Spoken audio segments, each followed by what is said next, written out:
You are listening to the Centropic Oracle, an audiobook podcast of science fiction and fantasy short stories that make you think and feel. Our Evolution, a Daoist Tale, written by Russell Hemmell. When Wu Wei's ethereal-looking but titanium solid doors unlocked without noise, Zhuangzi peered in. The eggs were silky, pale, and puffy-looking, engulfed in mist and condensed water vapors that gave them the appearance of little discs hovering in the clouds. So defenseless, so innocuous, so innocent. Zhuangzi knew better. He ordered the AI's holographic arms to dislodge from the nourishing pods the eggs scheduled for the forthcoming life cycle, and, after a few moments, Wu Wei's tesseract-shaped space was alive with frantic activity, in flashes of white-hot lights, gravitons, and sonic waves. "I'm lucky not to be technically alive, otherwise I'd be long dead by radiation," Zhuangzi mused. Not an accident that the makers had chosen for him a configuration of matter where existence was not a binary state, but the triadic modularity, awake, in motion, asleep. What couldn't be killed was not alive, of course, but he was past caring. Living things act in a terrible way with each other. Did he not see it happening on every iteration? He waited for the AI to finish the retrieval and gazed at the triumphant procession of outgoing eggs. Unfrozen, demisted, ripe for hatching in the welcoming nest he'd prepared, as he did every time, in the big crater's pond. Why had they chosen this nest, among all the possible available places in the galaxy, was something he'd never understood. That crater was not bigger, better, or more suitable for life than any other. Zhuangzi also found that the temperature at night, dangerously cold, was responsible for many deaths among the hatchlings. He wasn't programmed to make any change to the process, however, and he'd decided not to bother. Not because he feared a punishment. There was nobody left to punish or reward, but because boredom or the pride of proving his own ideas correct didn't offset the risk of changing something that had worked reasonably well over eons of time. He started the procedure, tossing 1 billion eggs of species-consistent batches into the pond, staring in fascination at its multicolored waves swirling like incandescent tongues of fire and shades of blue so intense it reminded him of a nursery of infant stars. The eggs quickly drowned, plunging into the core, with funny plop sound. Zhuangzi waited, and waited, and waited longer, resting in his awake mode, ready for action as soon as the time had come. At the nth hour, something in the pond stirred. Zhuangzi's state switched back to motion, and he glanced into the crater. From the nurturing pond, a flat, sturdy animal had emerged, fighting to crawl out of the waters. It sniffed the sulfur air, and its antennas moved in an effort to find its bearings.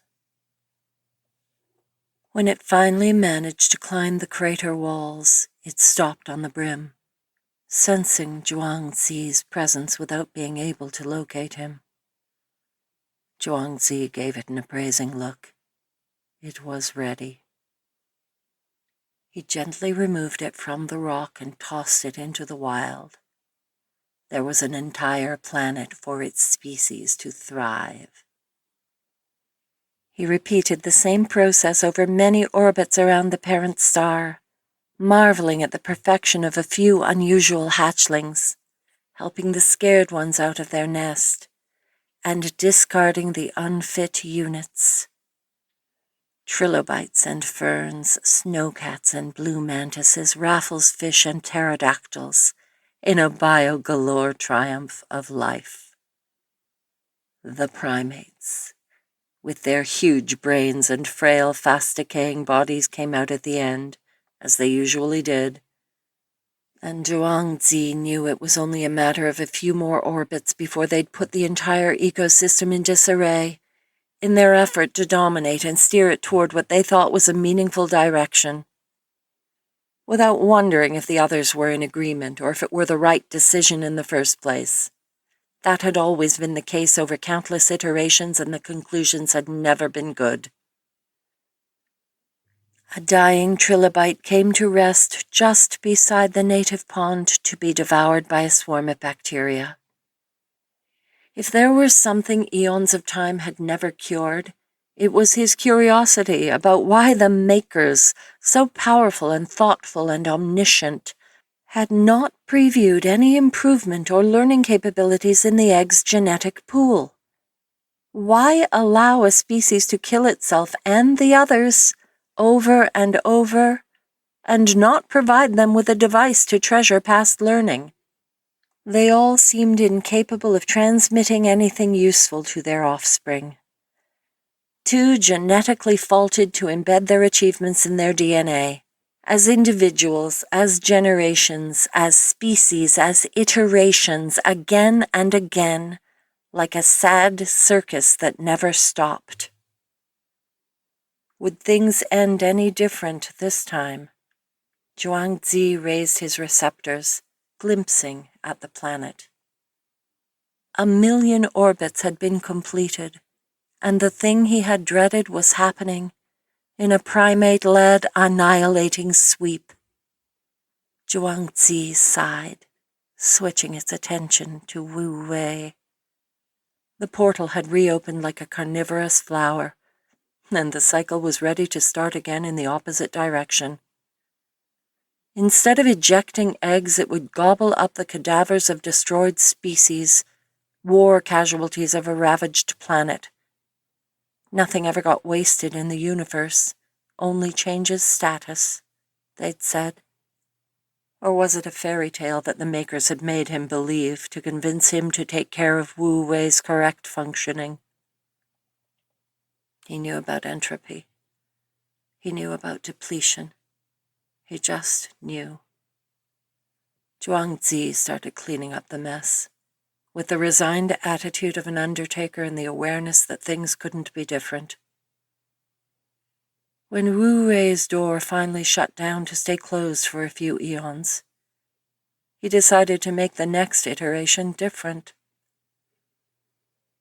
He was going to mess with the eggs and give his 1,000,000,000 little creatures a chance.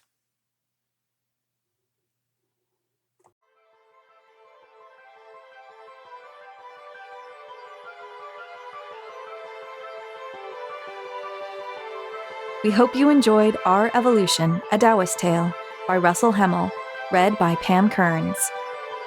If you'd like to learn more about the author and narrator of this story or make a donation to them, follow the story page link in the description. If you would like to submit a story for consideration or apply to be a narrator, a link to our submission guidelines is in the description.